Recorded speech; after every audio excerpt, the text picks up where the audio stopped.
बिस्मिल्लाहिर्रहमानिर्रहीम। नाज़रीन, आपका अपना मेज़बान एम.ए. रहमान न्यूज़ 24 के हवाले से इस वक्त नाज़रीन मुनीर हुसैन भट्टी साहब के ज़ोराना में हम मौजूद हैं, जहाँ पे सियासी सरगर्मियाँ अपने अरूज पर हैं। आइन और कानून की बालादस्ती के हवाले से अगर बात की जाए तो मौजूदा सियासी निज़ाम में बड़ी ही मायूस कुन सवालिया निशान पैदा हो चुका है। तो इसी के साथ अपने मेज़बान एम.ए. रहमान को आज मुनीर हुसैन भट्टी में के इस ज़ोराना में हम अब बात करेंगे सीनियर वकला से, जहाँ पर सीनियर वकला हज़रात और नाज़रीन यंग वकला की कसीर तादाद मौजूद है, जिनसे हम बात करेंगे मौजूदा इंतखाबात के हवाले से और मुनीर हुसैन भट्टी की कामयाबी के हवाले से कि वो किस हद तक मुतमईन है। रहमानिर्रहीम। अल्हम्दुलिल्लाह मुनीर हुसैन भट्टी साहब की जो कामयाबी के हवाले से हम अल्लाह के घर से 100% पुर उम्मीद हैं और इंशाल्लाह मुनीर हुसैन भट्टी वाज़ेह बर्तरी से जीतेंगे। मुनीर हुसैन भट्टी साहब ने जी इलेक्शन लड़ने के लिए जो मामला किए जा सकते थे सारे कर लिए और उन्होंने अपना फुटवर्क भी बहुत अच्छा किया, उन्होंने वोट भी अच्छे तरीके से मांगा और लोगों को अप्रोच भी अच्छे तरीके से किया।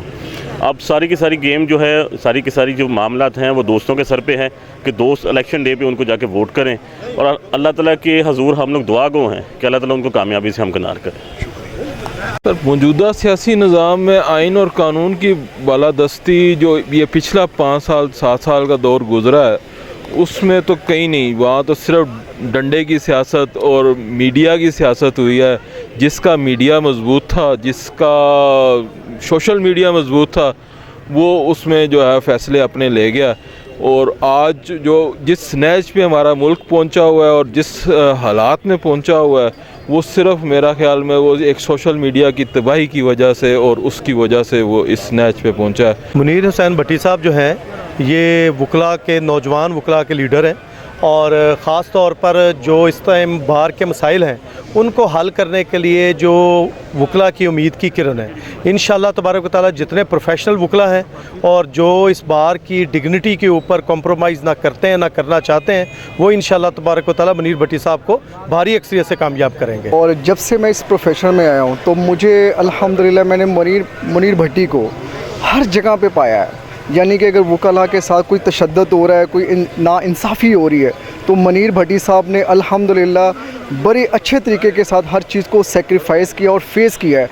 लास्ट टाइम अगर आपने लास्ट टाइम ये जो हॉस्पिटल में थोड़ा मामलात हुए और वहाँ पे भी मुनीर भट्टी साहब ने सबसे पहले अपने आप को लहूलुहान किया। मुनीर भट्टी साहब का बड़ा अहम किरदार रहा है यंग वकला के लिए, इसलिए यंग वकला में उनकी पजीराई भी काफ़ी ज़्यादा है।